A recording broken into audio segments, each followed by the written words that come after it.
वज़ीर-ए-आज़म इमरान खान की एक बार फिर वज़ीर आला पंजाब उस्मान बुज़दार को थपकी। कहा, वज़ीर आला पंजाब शरीफ आदमी हैं, वो हम मोहल्लात में रहते हैं, ना ही उनकी सिक्योरिटी के लिए 80 करोड़ रुपए खर्च करने पड़ते हैं।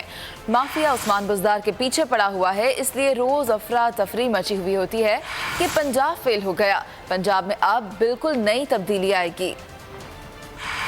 पड़े हुए एक शरीफ आदमी, एक वो आदमी आया है जो बड़े बड़े महलों में नहीं रह रहा, जिसके लिए सिक्योरिटी के लिए कोई हर साल 80 करोड़ रुपया नहीं खर्च होता जिसके ऊपर, उसके पीछे पड़े हुए हैं। ये जो हमने चेंजेस किए, उस्मान ने और मैंने बैठे, हमने ब्यूरोक्रेसी के अंदर एस्टेब्लिशमेंट डिवीज़न, पुराने रिटायर्ड ब्यूरोक्रेट्स, हमने बाहर से लोगों की सबकी राय, 3 हफ्ते की एक्सरसाइज के बाद ये चेंजेस किए। पंजाब के अंदर इंशाल्लाह आप देखेंगे बिल्कुल चेंज आ जाएगा।